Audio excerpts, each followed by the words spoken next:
Hello, everyone, and welcome to Blue Mondays, the GLORIO Blog's Eureka 7 recap podcast.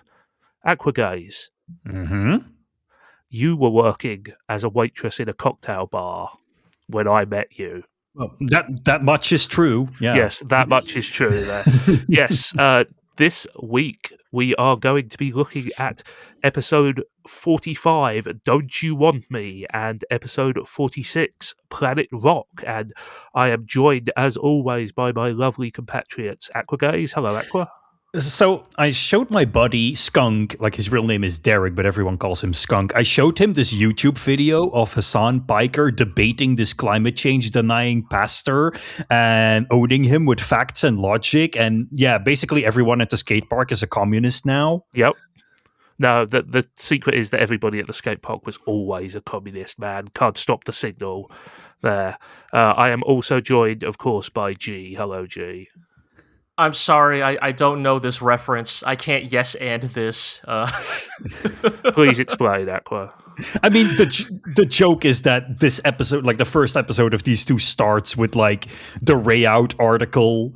Oh yeah, revealing the truth about climate change, instantly turning everyone into a revolutionary. Oh, all right, sure. I was gonna save my feelings on that plot development for later in the recording, but yes, I understand what you're getting.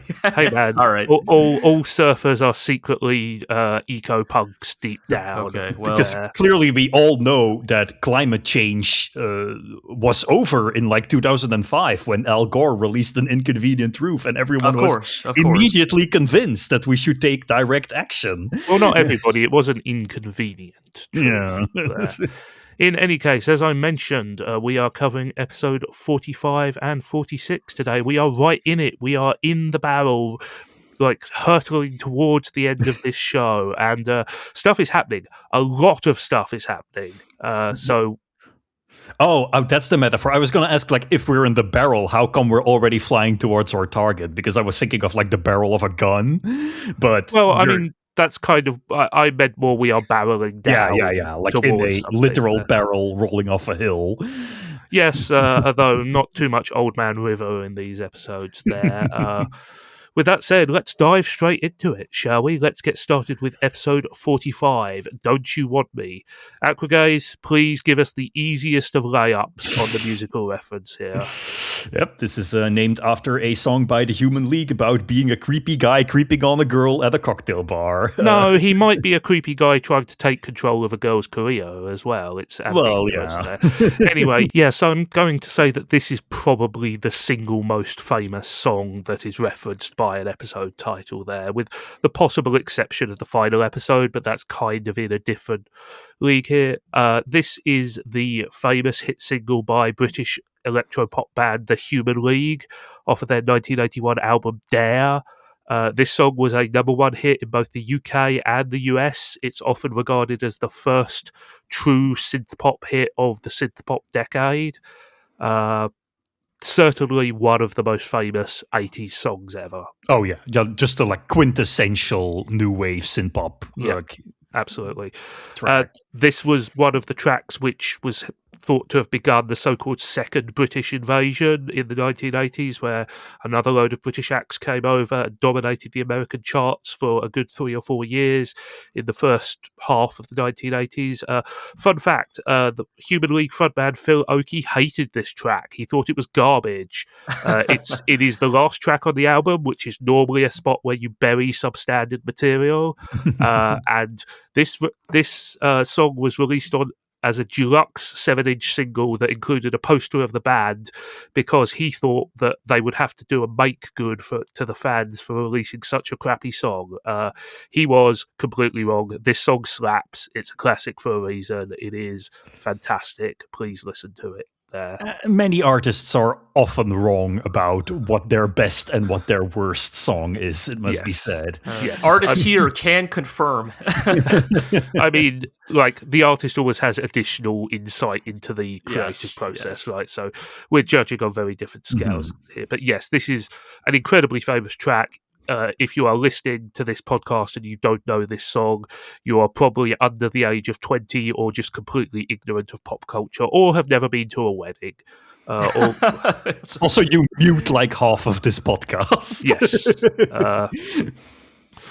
But we open on a pair of very distinctive characters here. Now, G, do you know who these characters are? I don't, actually. Aqua, do you have any idea who these characters are? Okay, these are characters from like the PS2 tie-in game. Correct. Oh, hell yeah. Nailed it in one. Did you actually not look that up? No. Oh, well, you are absolutely correct, nevertheless. I knew that there is a PS2 spin-off game of Eureka 7, yes. right?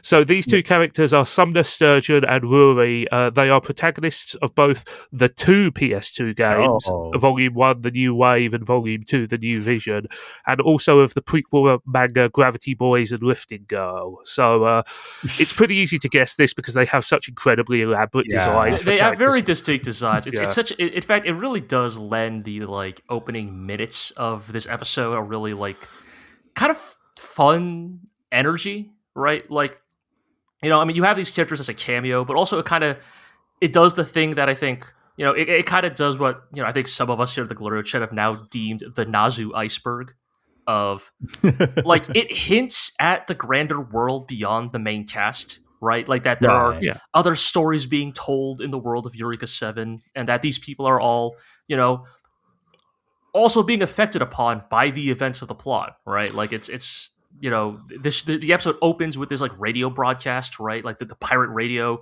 you know, relaying the truth of the world, right?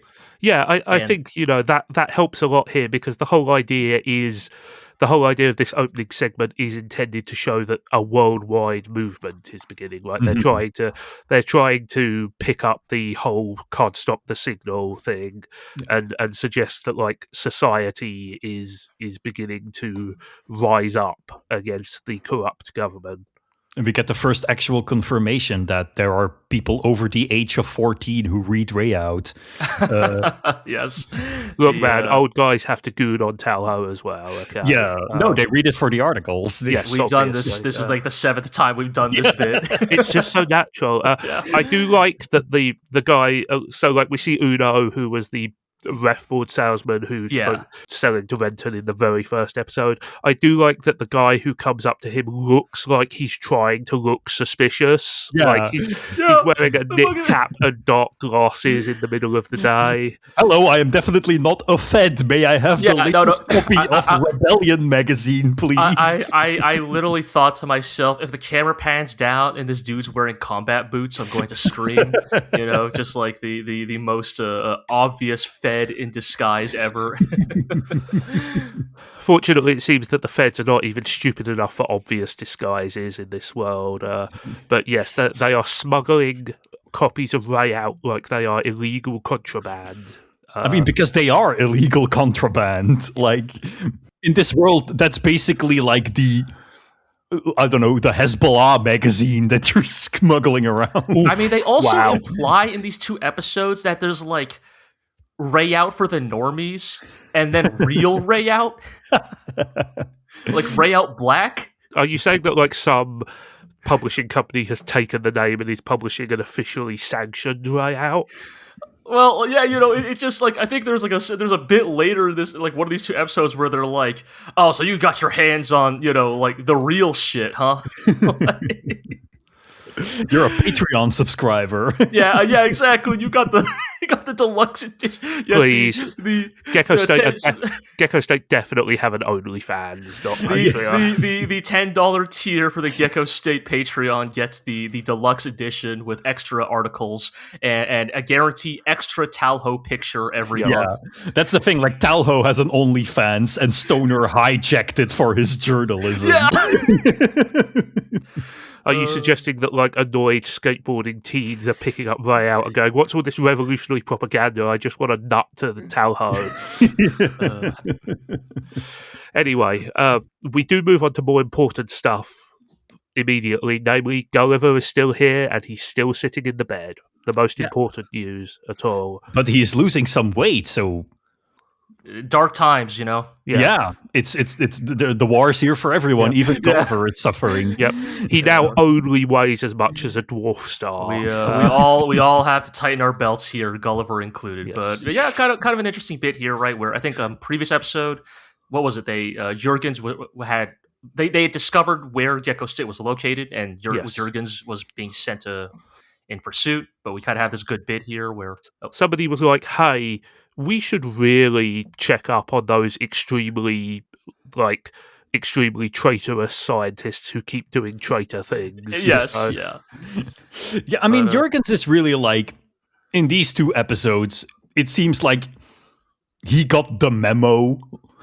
He got the memo on, this is the kind of character you're supposed to be now, sir. And he, fully embraces his role.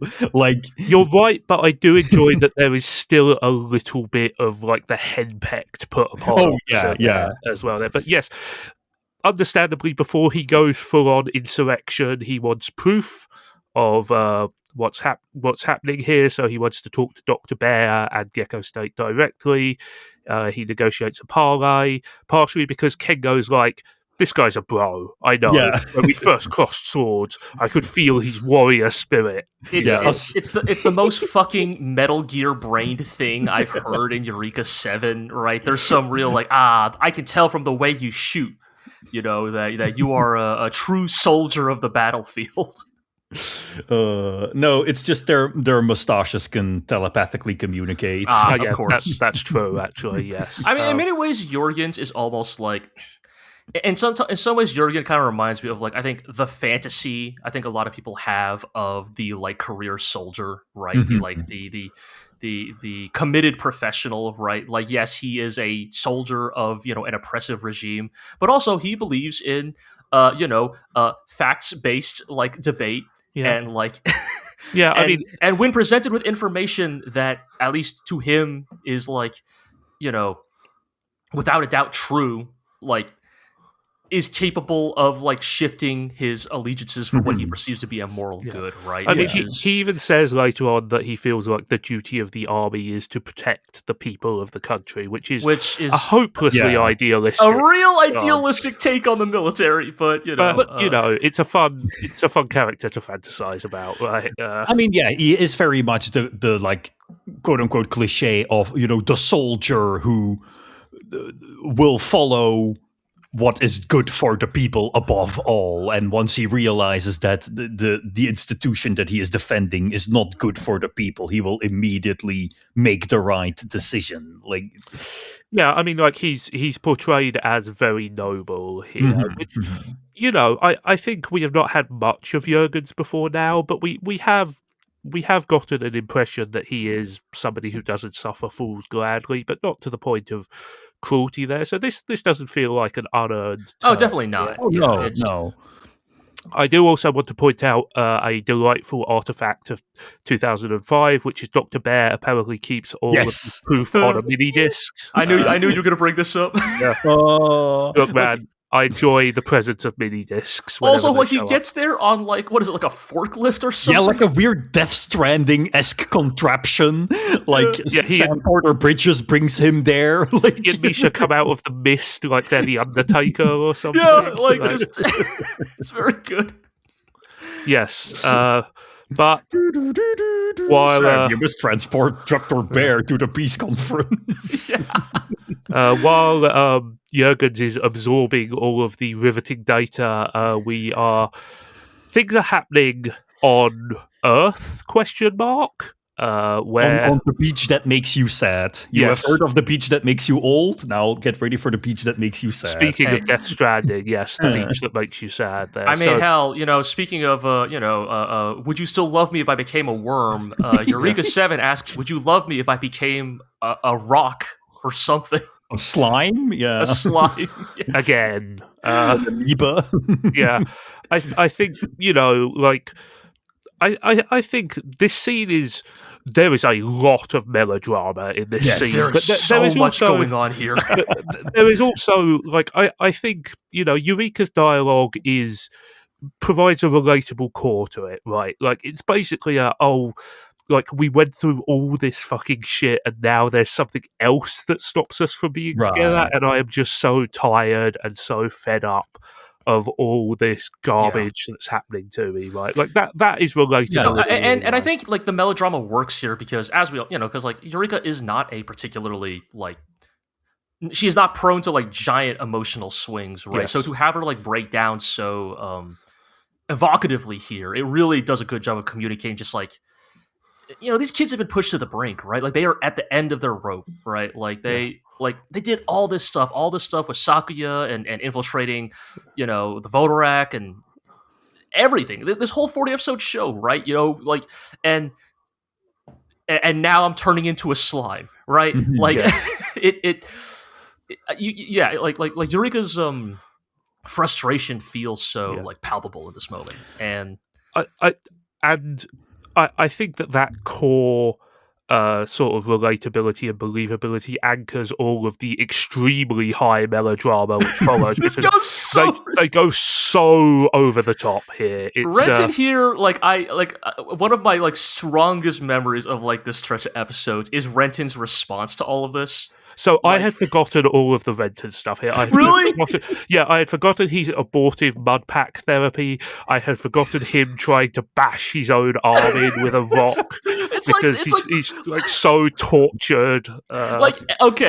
We've all talked about like how much Renton has grown as a person, how much he's grown to respect Eureka as a person, how he sees Eureka no longer as just like an adolescent prize to be pursued, but as a human being that he truly cares for. And I agreed about all this growth that we've been talking about, but every time we talk, I not every time in this entire podcast we have ever talked about, look how much Renton has grown. In the back of my head, I was thinking, yeah, but he still fucking slams that rock into his arm. I mean, look, you can grow up and still be a massive drama queen, right? And this is the most just like, I'll fuck up my arm, so we're both fucked up. It's like it's so ludicrous that you sort of laugh, cry along with him. But also it is perfect, right? Because it is Eureka 7. Eureka 7 is this big emotions show, right? Like of course this is how these big emotional kids react in their big emotional ways. So the thing is, I will say that I don't think I remembered the Renton stuff because the next part is one of the most definitive memories of the show I have, which is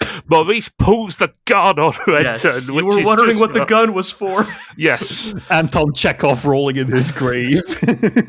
It is just such an insane, the gun is taller than he is. Like he can't even. I think it's very funny that they constantly dub in a whole load of like cocking and priming motions, even though Maurice is literally just like holding the gun like it's a club and stuff. But like it is such an escalation that it is one of those things that makes you scream out loud. Right? It's so good, and I think. As melodramatic and honestly campy as it is here, they make it work because the image of Maurice with the gun is ludicrous, but he does follow it up with a real emotional, body blow. Right? Yeah. Where he says, oh, I knew all along that you killed our real parents. And that's just so devastating, right? I mean, I think an underappreciated element of this scene is that I like how there is no neat bow that has tied up many of these character arcs so far, as in Eureka still has her self-doubt. She still thinks that Renton cannot love her because she is not human. Renton is still feels like he has to prove his worth as Eureka's partner. The kids still kind of resent Renton for getting between them and Eureka. And even though it seems like all of these plot arcs had been sort of resolved, you know how it is in real life. Like you don't just hop over that line and then you never go back to it. You're always balancing onto it, and it's nice that they just kind of go back and forth, right? The kids are a bit more skeptical of Renton again when the emotions are high. Same for Eureka and Renton, and the show does a nice job of illustrating that these kinds of issues do not get solved by learning an important lesson once and then you change as a person forever. It's a gradual process. But on the other hand, it also shows that even though they may have the same issues, they are quicker to or better at dealing with them. Like Renton knows what the right thing to say to Eureka is now whenever she's doubting herself. Eureka knows what the right thing is to say to Renton. They know what the right thing to say is to the kids. So whenever these like old wounds are reopened again, they know how to deal with them. And that, I think, is a sign or a mark of true character development rather than, writing according to the rules of the trade. Yes, I absolutely agree, and I think that actually one of the strongest parts of this scene is the bit where Eureka talks Maurice down by appealing to his emotions and to, like, her love for him. And I think, in a very real sense, this scene is actually the culmination of the sort of mini arc that I've kept highlighting precisely because I remember this scene so well, which is Maurice growing as an independent character separate from sort of like the amorphous blob of the children, right? He is being proactive, he is being self-identifying, he's being selfish. Yeah. But he is still a child, and so that self-actualization comes out as very rash, foolish, uncontrolled emotion, right? And I mean, there's like two sides to this coin, right? Because on one hand, we see Maurice being very immature, like almost the immaturest we've seen him so far. But on the other hand, it's also incredibly mature of him to have known all this time that Eureka killed his quote unquote real parents and forgiving her and seeing her and acknowledging her efforts to atone and to redeem herself. I think that is the thing that makes this scene work is because they've definitely been hinting all, because Mater is the oldest of the three, right? Like you could always kind of like Maurice, my bad. Yeah. Look, M and M, right? Maurice is the oldest of the three, right? And as a result, probably would be the one who would still have been old enough to have like cognizant like memories. And I think this is important, right? Because it is kind of the final step of the Eureka backstory redemption arc, right? Of it's like obviously it's not enough that you simply adopted the children whose parents you murdered. You must also confront the fact that those children must be made aware of it. And I think from Maurice's perspective, I think this is especially effective because in some ways, he probably feels especially isolated because Mater and Link may be too young to actually recall this. And so that is another vector through which he is isolated, right? Like, yeah, he's been carrying a very heavy weight on his shoulders. And I think it's very important that, that the tension here is not, oh, actually, I've secretly resented you all along, but more that, his feelings about this are rightfully so extremely complicated. Yeah. Yes, and I think it's a credit to the character. But look, as we, the audience, have known all along that the children's insecurity about Renton is because they are afraid of him replacing them. Yes. That's just obvious. But the fact that Maurice has the level of self-reflection to actually come out and admit it, that shows a certain understanding of himself and his emotion, right? And I think, it is... it's a sort of weird primal scream because he is a child and he doesn't know how to express these emotions. But at the end of the day, his motive is partially selfish, but it's also partially selfless. Like he wants to protect Eureka. Now, part of that protection is tied up in a selfish desire to keep her to himself in a certain way. But at the same time, he is standing up and fighting to protect somebody, and I think that's what makes it an affecting character moment rather than just a sort of out of nowhere crazy escalation, though it definitely is that as well. I mean, I think that's a strength of anime in the fact that the emotional honesty of it often brings to the forefront what may be left implicit in other types of media, in that we all understand Maurice's emotions, but usually they would not show these as explicitly as they do here. Whereas anime has a long tradition of melodrama, of expressing these grand irrational emotions in the most operatic way possible. And that is why we get this scene of him literally holding a gun to Renton and saying, I'm going to shoot you because, of this conflict that has been implicit for such a long time. And I think it's the emotional honesty that makes anime such a unique medium. That makes it what makes it.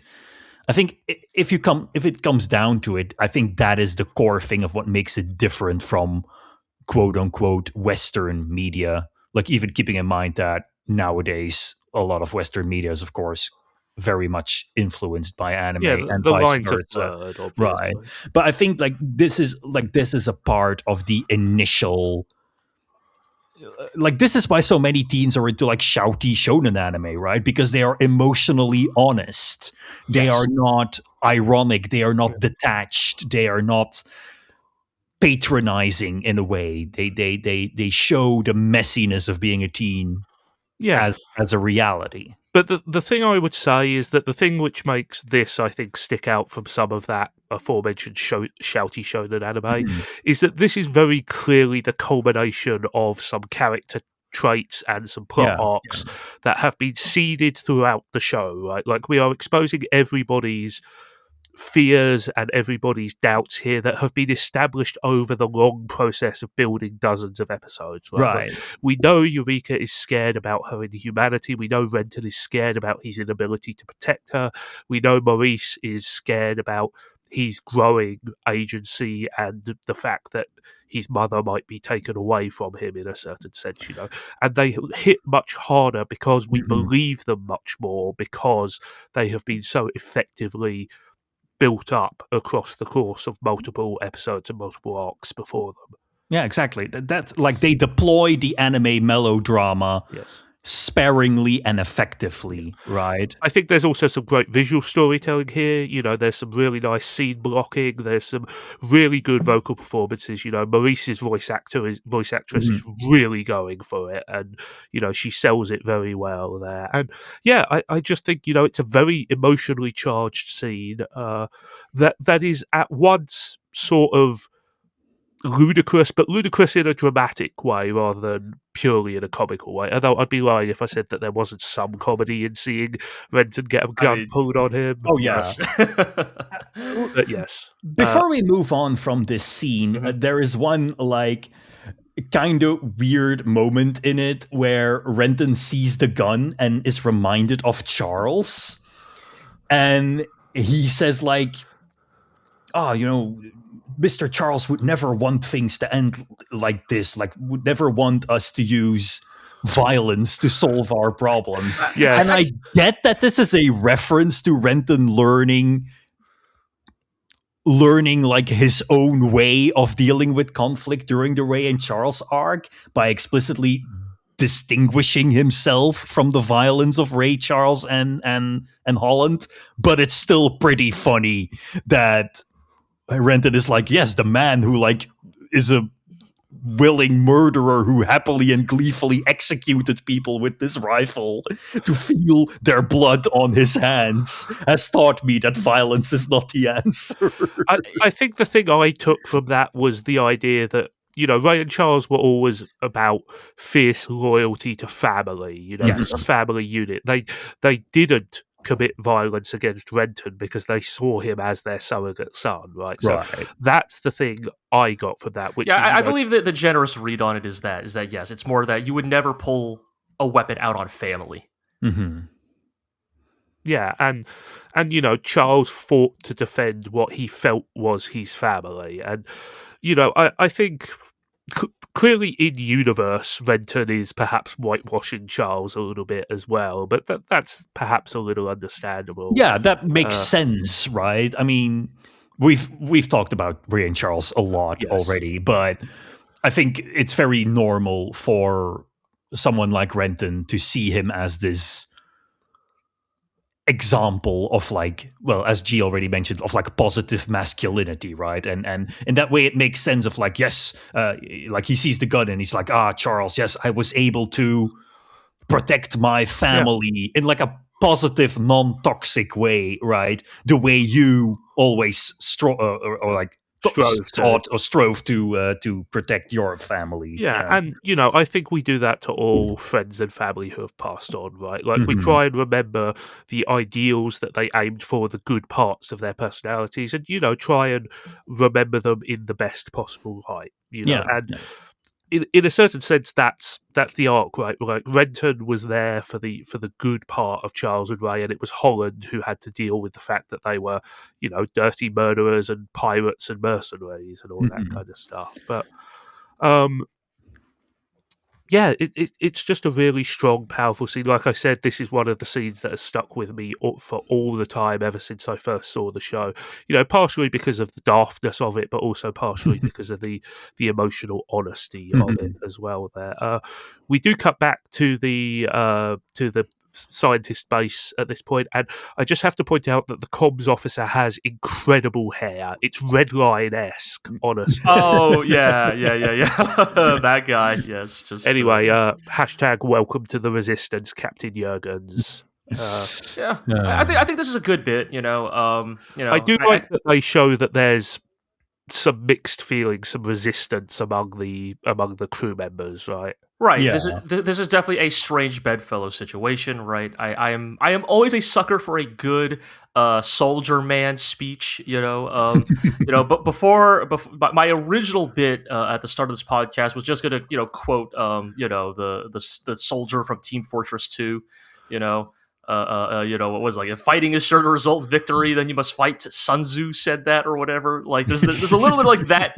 like rah energy in this whole the whole like men and women, we now face a greater enemy, and if you wish to leave because we've all lost good people in this war, I won't, feel free to leave. I won't hold you against it. But those of you who are willing to fight for the greater, all that shit, right? It's see, like I that's interesting to me because I didn't necessarily read this as rah. I read maybe this not rah, but more there's a bit of a like. But I guess what I mean is more a heroic like, like like for example, a similar version of this is like Ban Gunha's speech at the end of season 3 of Thunderbolt Fantasy, right? The sort it's of like time to do what must be done and face full life consequences. Yeah, I guess rather than rah, I mean more like I love it when like a general like entreats his soldiers. Is like I ask of you today, to serve me in this one last moment, right? What is it? Like, I'm fundamentally against the monarchy, but I love it when the destined hero takes up his sword. Exactly. There's a little bit of that. But and I think it does work, right? Because we get to see a lot of like, I mean, like one of the soldiers sort of opens fire on the Gecko, right? Like there's a lot of resentment here, right? The Gecko have killed people. This is a big plot thing that Renton had to get over. Was that like, all of Gecko State, and especially Holland, has killed a lot of Federation soldiers. And we see a little bit of that in the next episode, just jumping ahead a little. But we do see Holland take some licks for what he's done to some of the crew of the Itsuno. I mean, also regardless of that, like these are people who have been like pumped full of propaganda since birth, probably, right? Right. Although I feel like with Jurgens as your captain, you might perhaps have learned a slightly more cynical, world-weary stance on that. Certainly his immediate subordinates seem extremely loyal to him there. And I think, speaking of melodrama, I think it all does culminate in a very good melodramatic moment, right? Where, where Dominic kind of just lays it all out right at the end, right? What he's doing it for. The difference is this is clearly meant to be funny in universe as well. But also like big emotion, right? I mean, the Gecko even points out like, man, hey, doesn't this kid kind of remind you of somebody? Yeah, I mean, like the whole, like I got huge like 80s family movie energy from the ending. Oh, looks like we've got another one. Guess it's going to have some wacky hijinks are going to happen all over again. Just everyone like deliberately staying silent so Dominic can do his entire rant. Fully embarrass himself, like truly dig that hole deeper, kid. Like we want to see how deep the simping goes. Yeah. Although I do appreciate that he at least has the the self-knowledge to realize, hey, Anemone doesn't want me to rescue her. She's probably going to hate me for rescuing her, but I got to do it anyway, not because she's going to be thank me for it, but because it's the right thing to do. Right? I think it's that honesty which gets through to the crew at the end. Right, and kind of what we were speaking of earlier about, like, the appeal of anime in many ways is that it's an extremely emotionally honest medium. Yes. Really on display here, right? Just again, laying it all out. And to be clear, I think also I think it's a combination of factors, right? I don't know if it's a new version of the track, but like the version of like the Eureka 7 theme they play here is like the most like Hollywood epic orchestra version of it, which I love. I really do. I think it hits. Dial the bombast up for these two episodes, especially in the next one. There, a little bit of a tidy up before we end this episode. I do like that we get a brief cutaway to Dewey being informed about the mutiny, and he is basically like, yeah, whatever, I got bigger fish to fry than this. We should probably talk about the fact that he has like a huge portrait of himself, and then next to it, a huge portrait of Paul McCartney from the cover of Sgt. Pepper's. Hey man, got to keep up appearances, Put himself alongside the hero of the world, Adrock Thurston. I mean, yes, we've talked about this before, but I think it's a great little detail that Dewey keeps using the image of Adrock as the savior of mankind for his own purposes. Yes. Another good little detail I like is the Agaha squad looking in on Anemone and basically going, "Wow, I'm glad I'm not that crazy." Yeah, Look at the old like high school alpha queen bee bitch. Yeah. Like she's been completely like she is out to lunch in a big way.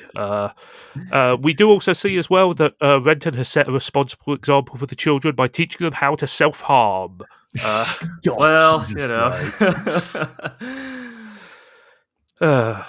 Is this what Renton meant when he was talking about how teenagers like to beat their meat? God, please, no. It's so funny that I mean, again, Maurice is a child, but like, of all the things to internalize from that big melodramatic moment was, the cool kids smash a rock into their arm. Yeah. Mama, do you like people who break their own arms or people who don't break their own arms? And then also, yes. And then also, what's really cool? Getting an infection from it. Yeah. That is so funny. Like, it's so funny that Renton has this big melodramatic, I'm going to self-harm to show how much I care about you. And then he, like, gets fucking gangrene. And now they all have to save him from himself. Yes. I was so stupid I made myself ill and caused everyone a lot of trouble But now they all know how much I love her. Yes, indeed. Renton Thurston has died of dysentery. I mean, I know that, synth and electronica are the genres of Eureka 7, but, somebody's got to get Renton on R&B, man. Like if you want to talk about a genre that is all about just how badly men want women and what they will do for women, like I feel like how like bad and pathetic they are for wanting women. But the thing is, like, the best R&B is smooth, and Renton is not smooth. That is true. So what we're saying is that Renton would listen to Drake. Oh no, no, like, that's too cool. Renton is a new metal kid. Oh no. You go into his wardrobe, like, he's wearing black t-shirts all the time. It's not much of a leap to put Papa Roach on one of those. Yeah, I mean, he does wear cargo shorts. It's true. Yes, indeed. I think the next episode even weirdly reveals that he has like pockets on the front of his trousers. It's best not to pay too much attention to the details of various characters' clothing, because otherwise you will start to go insane. I want to see the like classic anime line art concept art, like drawing, like the sete, I think it's called, of like Renton's pants, like this, because somebody had to probably draw a diagram of that for the animators. Right? I mean, I think they're in that complete works book I sent you scans of. So yeah, take a look there. So I think we can actually like conclude that Renton is a new metal kid. The actual R&B lover is Holland, but like specifically, oh yeah, you're right. Specifically, the kind of R&B songs that are like, baby, I know I've been a bastard, but tonight we're gonna have so much sex and I will make it all up to you. Is Holland's favourite album Confessions by Usher? No, you're totally right. You're totally that is right. basically his vibe in this episode. I would like to point out, by the way, Confessions, one of the all-time great Weird Al parodies as well. Yes, we will have to speculate more about the different musical tastes of the Gecko State crew in the next episode 46, Planet Rock. Aqua, there's an interesting story behind this one. Do you know anything about Planet Rock? It is a song title that rings a bell. If you tell me who it is, I'll probably know. Sure. Okay, so Planet Rock is a 1982 single by Africa Bambaataa and Soul Sonic Force. All right. This is a very famous early... It's technically hip hop, but a lot of sources identify this as one of the first electro records. Right. This is still in that early phase of hip hop where they're doing a lot of experimentation. There's still a lot of crossover with funk and blues from the earlier stuff. Bambaataa was born Lawrence Taylor. He was one of the earliest hip hop artists. At the beginning of the 80s, he moved more into an electronic style. He was inspired by Yellow Magic Orchestra, who we have mentioned before. This song actually directly samples Kraftwerk's Trans-Europe Express. They got in trouble for later because they had not cleared that sample. A tried and true hip-hop tradition, uncleared samples. Yes. But yes, Bambaataa, like I said, generally regarded as not only a hip-hop pioneer, but also one of the very first electro and electro-funk pioneers. Their artists who have cited this song as a direct inspiration include Two Live Crew, Run DMC, Fatboy Slim, and many other artists. Unfortunately, I would be amiss not to mention that Bambaataa has some fairly credible accusations of sexual abuse against him that cover several decades. So, love the song, maybe don't love the player, but this is a very, very important record in the development of hip-hop, in the mutation of hip-hop into other sounds, and just in general in the flourishing of the electronic music scene there. I mean, I think this is early enough to still be in that sort of crossover between club culture and hip-hop culture, right? Where it was just you had your DJ spinning tunes and then your MC rapping on top of it, and that is where these two genres sort of originated and absolutely. This is also cited as one of the first examples of breakbeat as well. Right. So again, this is very early on in hip hop where it was still very heavily influenced by stuff like Parliament Funkadelic and things like that. Sugar Hill Gang. Very much a growth out of existing musical genres, particularly African American and Black musical genres. Disco, soul, funk, that kind of stuff. Yes, although hip hop was also partially, of course, a reaction against disco, which was very commercial, smooth music there. But yes, 1982 is still early enough that hip hop is still sort of finding its feet as a style, a genre. In the next few years it would be codified by the likes of Run DMC, but we are still very much in the experimental period here. Very much in that period where it was like I said, it still originated from your MCs who started rapping over the music that was being played as a sort of way to playing the crowd. The MCs were literally MCs. And that then evolved into its whole genre of music. Yes. Speaking of playing to the crowd, we open this episode with the Agaha squad gagging for Dewey's approval. Just to kind of hit the whole, oh, hey, Dewey's still a weirdo about girls. I did have to look this up, but it appears that Nino Cantus is not a real word. Operation Nino Cantus is his big play to attack the Corellian core cluster, which he has identified. It sounds so specific that I thought it must be something real. If you have any idea, please let me know in the comments. But as far as I can tell, it's just a made-up word.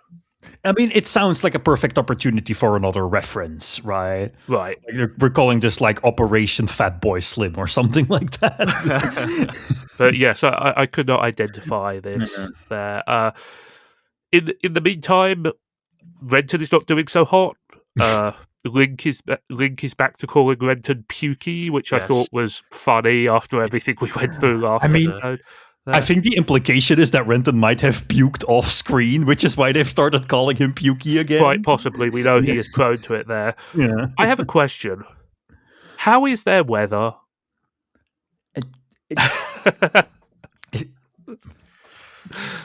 It's magic. Yes, I think that is the actual answer. Is it's magic. It just definitely made me think for a second there. No, because like humanity abandoned Earth, but they left all the weather machines that the Democrats used to make bad weather. They left it there, so they still work. It has nothing to do with like space and shit. Please, weather machines are only used by the Allies against Yuri and the Soviet Union, not by the Democrats. Thank you. In any case, back above ground, there's some tension between the various factions. We have Woz and Jobs at loggerheads with each other, which, completely unlike the real life Woz and Jobs, who definitely never disagreed on anything there. We have Holland being slapped around by some of the KLF pilots because he killed a bunch of them. He is so extra. He has just gone full hog on the no, I'm a sinner. He's become a born again Catholic. Like he's like, yes, punish me more for all the horrible. Is the trad cath? Remember? Yes, God, I am telling you, man, fucking Holland's martyrdom complex is gets so out of control in the last few episodes of this show. How much more dead could this guy be? Like. He might as well be wearing a t-shirt that says, I want to die for my sins. He definitely is playing into it a little bit there. I do like Tao Ho coming in and just going, why do men have to be so stupid around each other? I also like that, because the thing you would normally expect in this situation is for, Tao Ho to come in and smooth things over, which she kind of does. But she also says, hey, we're not apologizing for icing your dude. Yeah, we killed you guys because you were doing bad shit. Yes. and, it's a good scene for Tao Ho generally. She dominates these men and dominates the argument in a way that is fun to watch, I would say. Also helpfully reminds these losers that her loser is piloting the super cool robot that kills you, and all you pussies could not do that. Yes, again, I will point out the Devilfish, a robot so cool that you have to do drugs before you're even allowed in the cockpit there. Just imagine this situation, you're a soldier and you finally come across the leader of the enemy army and you want to beat him up, and then that girl who gets her tits out on all those posters you have hanging around in the barracks shows up and is like, no, don't do it. We've travelled to some weird places in this show, certainly there. One thing I will say is that I think this scene with Mater is melodramatic in the bad way. I get that it's meant to be a thematic follow-up to the stuff that happened last episode, but it does feel awfully convenient and awfully sort of out of character that she has this traumatic flashback just at the moment it would be dramatically I think the idea is that this sort of that Maurice reminding her of the fact that her birth parents are dead, it sort of rekindled her trauma, or made it easier for her to get triggered by things that remind her of her trauma. What I mostly find sort of annoying is the sort of twee way in which she describes it. It's just oh, you're so warm, Mama, but I remember being covered in something warm, and then it became cold. And it's no one would say this. And the other thing is, unlike Maurice, we have not really gotten enough of Mater to see her as a character beyond the little girl. Yeah. So it kind of doesn't land really, to be honest. Like, she's mostly just the kid who is old enough to speak properly, but not so young as to be a baby, like Link is. And this scene is mostly just there to show that, like, Eureka specifically can react in a more appropriate, less self-effacing or self-deprecating way to being reminded of her past, right? Yes. In any case, we have much more important stuff to deal with, which Jurgens wants the Itsuno repainted, and there's only one choice when you're repainting a robot. It's got to be red. People always think of me as like a Rambaral, a mustachioed older like officer in an evil empire who has some morals, but I've always seen myself as more as a char. Look, yes, very much try to play against type here. It's 3 times as fast as a regular ship. Why would you not take that advantage? I do love the bit where Bear is just like soldiers, man. Meanwhile, Holland is worried about the future, which is incredibly morose, but I'm going to say is actually a step up from his persistent nihilism up to this point. He's like, oh, will there be a place for me in the new world? And I'm like, I'm still get your head out of your ass, dude. But it's better than, I'm a killing machine. I will never know happiness, etc. I take back what I said about Holland and R&B. Holland is 100% a country music guy. Wow. Oh, I wouldn't be that harsh. Really? No, just the whole I'm so tortured and I've been a bad boy and I must like I said, he is at least sort of contemplating the idea of a life after his work is done, which Holland's hit new 24-track album called I'm the Problem, now available on Spotify. Yes, he it's better than his sort of psycho death wish phase. Certainly. We get a very nice scene between Jurgens and Dominic where they talk about, changing fortunes of war and the changing moral quandary they find themselves in. Except for some reason, Dominic is naked in it. Well, it's incredibly funny. Like it's because you see, anime, writers are the bravest people in the world, and they want you to understand that this is the moment in which Dominic will be reborn and wear a new outfit with a new color, and thus that's why he has to be in his underwear. And y'all act like, if Dominic's gender was swapped, that is the actual unironic reasoning they would give here. So yes, I just think it's funny that they don't trust us to notice that he's wearing something different in the next scene. So we had to have a scene where he is wearing nothing just to it's so goofy. It's specifically just in his it couldn't even be shirtless and he's mid changing. It's no, he's actually just naked. Yeah, I've taken off my clothes. I've folded them up neatly in a little because I'm the whitest guy alive, and now I'm sitting here on this chair pondering. Yeah, there was definitely some latent homosexual tension between Jurgens and Dominic before this, but man, this scene just cranks it to absolute maximum. Also, sorry, but the fact that Dominic refuses to wear his little fascist outfit anymore, but just trades it in for a regular uniform.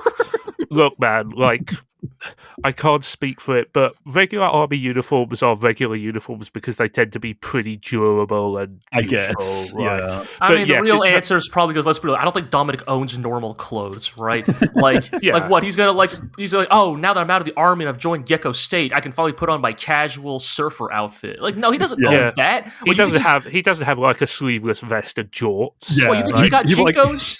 Like Dominic? Nah.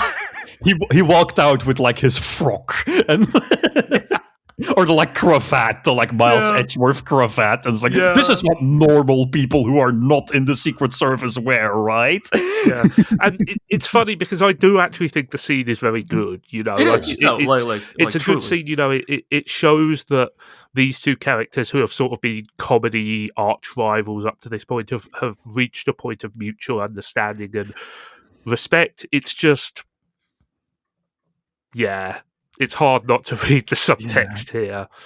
I mean, something that made me laugh out loud was there's like a single shot of Dominic where he looks super bishy. Yes, I was about to point that out. Like the the 3 times hotter Dominic for one frame. It's like it's like the comedy scene in like any school anime where somebody goes into Bishonen mode and like there's a frame of roses around the edge of the picture, and then they just snap back into normal. Atonement, because I'm worth it. I don't know if that was like a later fill-in shot that had to be done by another artist, but it is noticeable and it is very funny. It shows up a couple of times, not as noticeably as here, but it does show up in the episode a little bit more often where, like, when there's a close-up shot on someone's face, they do have this sort of, like, old school shoujo-ish style to them, and all of the hair is a way like spikier and bouncier in this episode. So I think it's just the animation director. Yeah, I mean, I also think that, like, you know, there is a lot of animation as we approach the ending.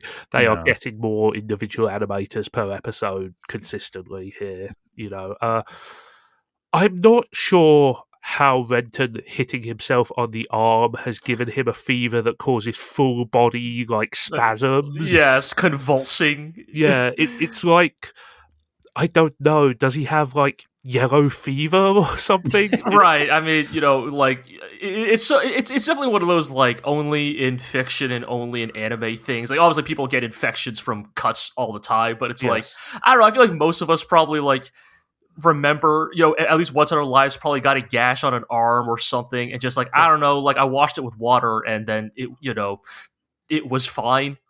And I'm not saying that you can't get like a fever from like a physical injury, because you totally can. That bit's believable, but the bit where it's like, oh, his life is in danger and the children have to hold him down while he like struggles. I mean, I'm pretty sure he's just suffering from like generic Victorian disease that makes you crazy. Like, yeah, I don't know. Maybe that rock was just covered in germs, right? Yeah, like, it's 120% Japanese cold. He's got gothic novel disease. Yes. Anyway, but not to be outdone in weird body horror things, Eureka is turning into an on-the-nose metaphor. Eureka is going magical winks and turns into a fairy. Yeah. She is very fairy-esque, isn't she? Yeah. Like, obviously they say butterfly, but the combination of like a human with butterfly wings just does make her look like a storybook fairy. Yeah. I mean, it is cute. Still like appropriately, like even though it eventually becomes this sort of like ethereal, you know, takes on an ethereal beauty. The transformation itself is pretty upsetting. You know? The wings bursting out. And even then, like they still have her arm and the wings be like this weird fleshy green. Like Metroid, when Renton asks to touch them later, there's definitely like a weird rubbery squeeze to them, which I was like, okay, you're still playing it for a little bit of body horror at least. I will say, I think the kids being like, oh no, it's fine, it's nothing, is touching. You know, it's a good little moment for them there. It's cool, right? Because like it's an on the nose metaphor, but I think in this episode it mostly serves as like, we escalate Eureka's otherness so we can show that the kids and Renton have completely moved on from this and immediately love her for who she is. And and also, you know, it makes thematic sense as we are moving closer and closer to, you know, the core cluster, the sort of the Corallian side of Eureka is beginning to reassert itself more and more. Yeah. So I will say, more visibly inhuman fits the theme of the story as well. Right? Yes. My one funny comment here will just be, I recall when Aqua was quite disappointed how quickly we reverted back to conventionally attractive Eureka, and that lasted for about 1.5 episodes before she was thrown right back onto the body horror train. I don't know, man. Like a cute girl with fairy wings, that's still pretty conventionally attractive. Yes, I mean, yes, we get back to conventionally attractive with this episode, but there's a couple, you know, look, green rocks growing out of her arms is not a great look. No, look, so after these episodes, I am convinced that, like, you're wrong. They are pustules, they are boils. They are shown to be squishy. But yes, so it makes it even now more that horrifying. now that the arm is just all green, it looks way better than when she had like growths sprouting out of her. Yes, for sure. There. Oh no, I'm turning into hit 90s Robin Williams movie Flubber. Define hit. Also, that was a remake of a 50s movie, so... Oh, all right, yeah, sure. Anyway... But that didn't have Robin Williams in it.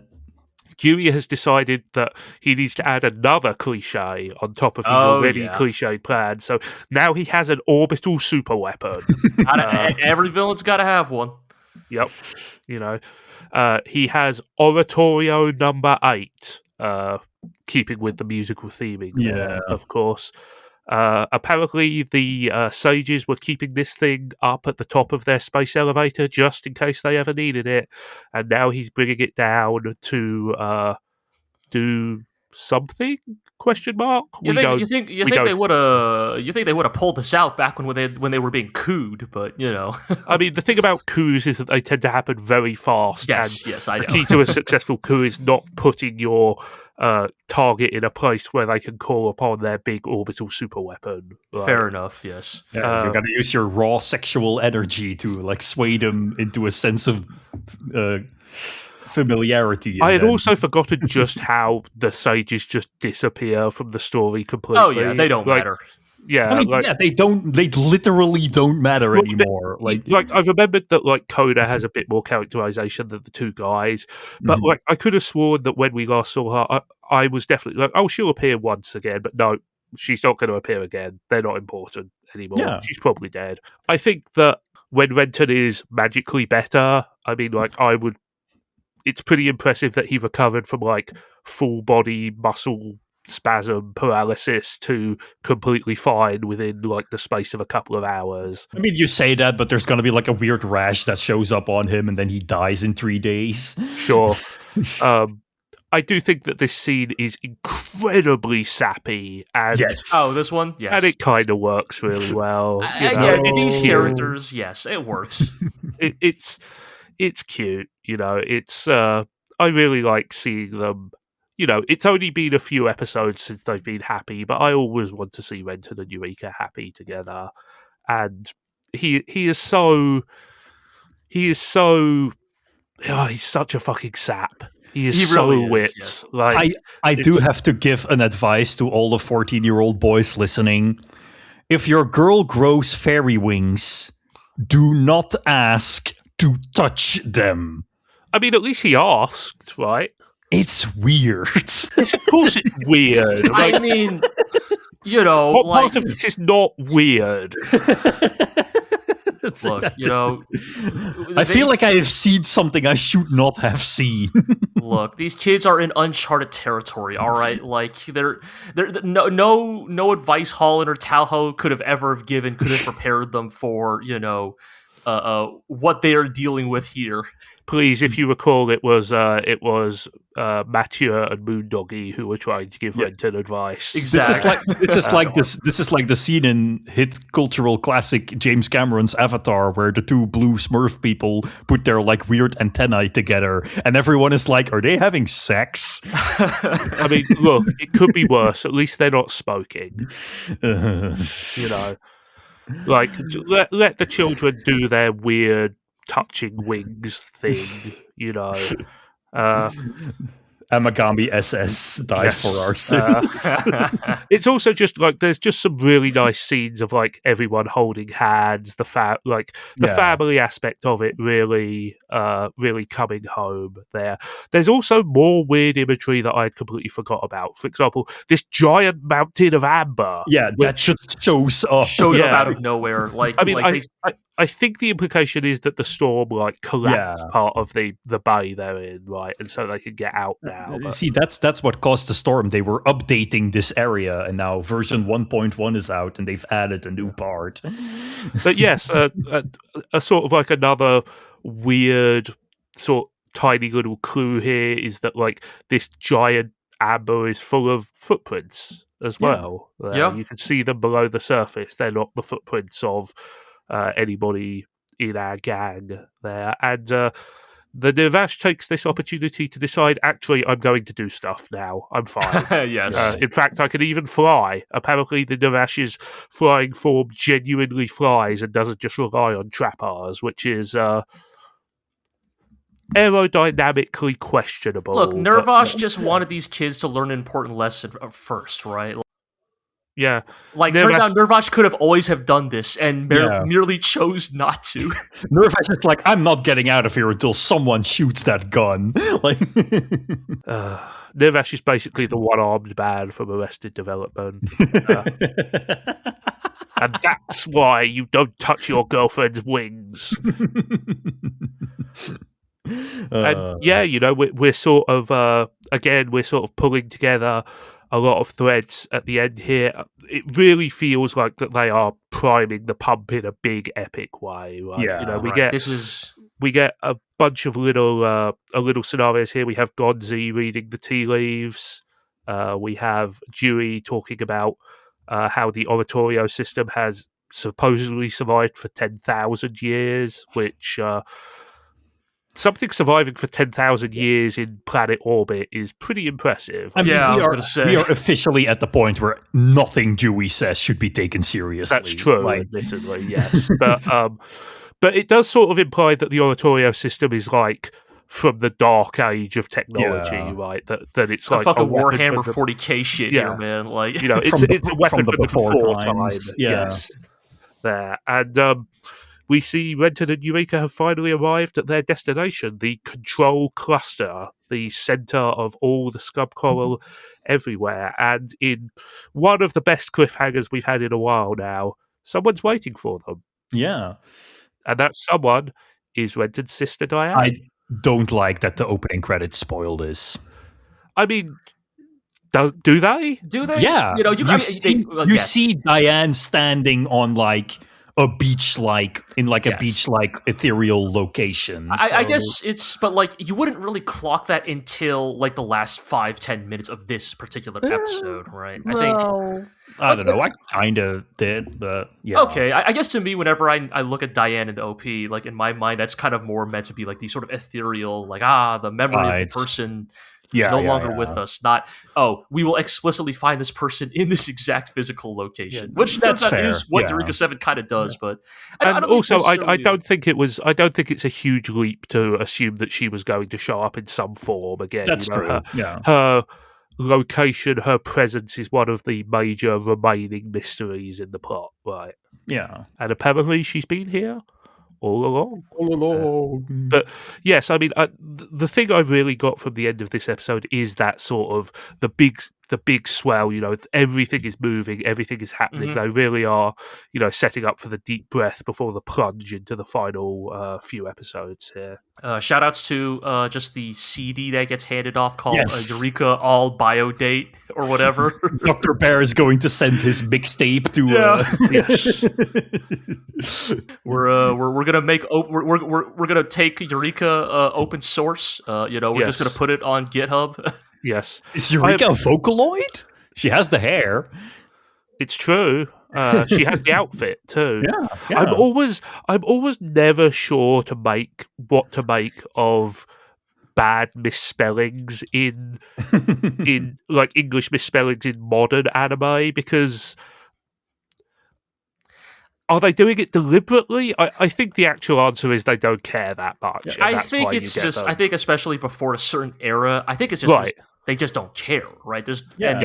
Like if it's like comprehensible to them, then that's good enough. I think it's really only in maybe the last few years where as localization has gotten a little bit more standardized, that people like maybe care a little bit more about massaging some of the some of the English in Japanese works. And if recent announcements are any indication, a lot of them still don't care. There's a video game called Gang of Dragon coming out, which is an interesting interpretation of how one could leverage the English language. So I think, I think there'll always be a little bit of a stylistic element to it, I guess is what I'm saying. Yeah, I mean, the older the show is, the more likely I am to believe that it's genuine. Like, I genuinely think that the for example, the famous rock on in G Gundam is like a 100% genuine mistake there. But yes, I think you're right. The key thing is actually they don't care. Like they mostly just want it to look cool. Like whenever you see Chinese or Japanese text show up in a Western work and it means complete nothing, or Teru. There's that guy who had like egg fried rice tattooed on him because he didn't know what the characters actually meant there. Yes, but yes, they're going to put Eureka on GitHub. Very soon anybody's going to be able to roll their own Eureka. There will be multiple distributions of Eureka out there in the free and open source community. Dr. Bear does seem like a Linux guy. Well, yeah, he's a research scientist. Like all research scientists are Linux guys. That's why they're research scientists. I mean, he is divorced. That's very Linux. Hey, man. Oof. 2026, the year of the Linux desktop. It's definitely happening this time. Trust me, bro. But yeah, that's the end of a very eventful couple of episodes. Any final thoughts from either of you there? No, latent Corellian genes don't turn me into an easily marketable fairy. I don't think there's ever been a thing.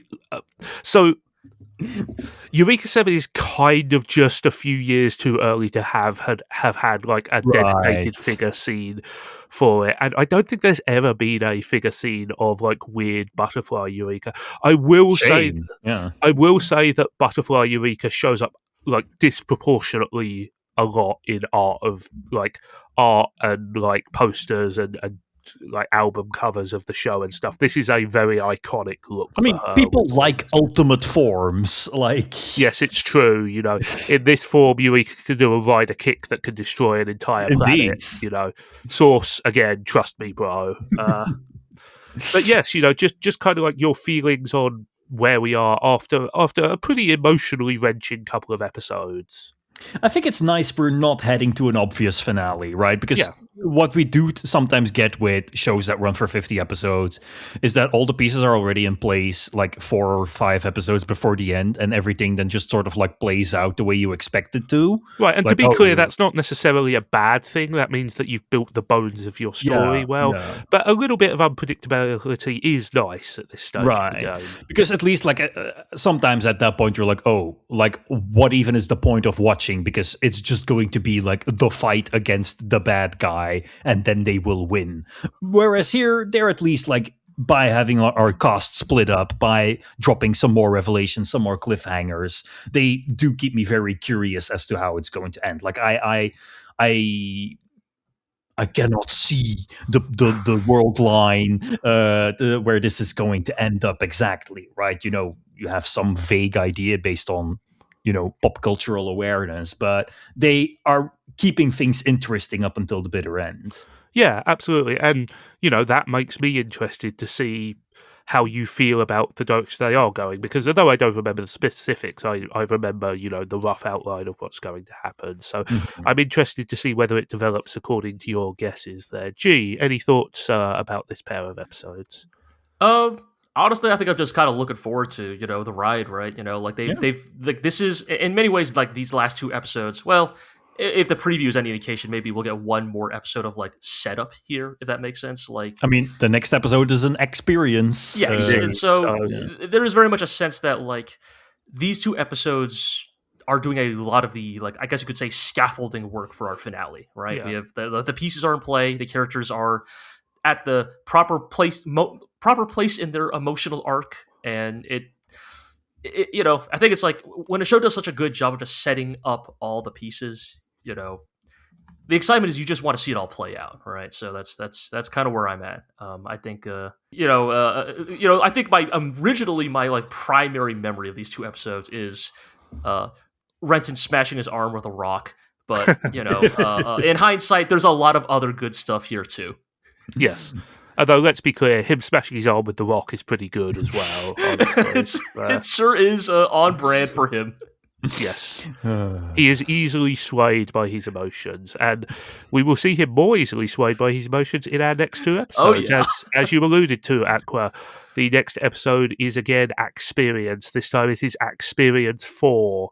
And then we will also be covering episode 48, Ballet Mécanique. That will be our next episode, our penultimate episode covering the show. The end is in sight there. But yes, as we close in on the finale, we would love to hear your thoughts, your feelings, how would you have roughly beat yourself up to try and empathize with your weird butterfly girlfriend? Leave us a comment, leave us a like, let us know. Tell us what kind of rock you would do, what kind of fever you would have. You can subscribe to the podcast on Apple Music, Spotify, Amazon Music, Podbean, Stitcher, and YouTube, of course. Do all the stuff, like, subscribe, ring the bell. All that remains for me to say is thank you very much, Aqua Guys. You'd better subscribe or we will both be sorry. Thank you very much, G. Always glad to be on. And we will see you all next time. Don't you want me, baby?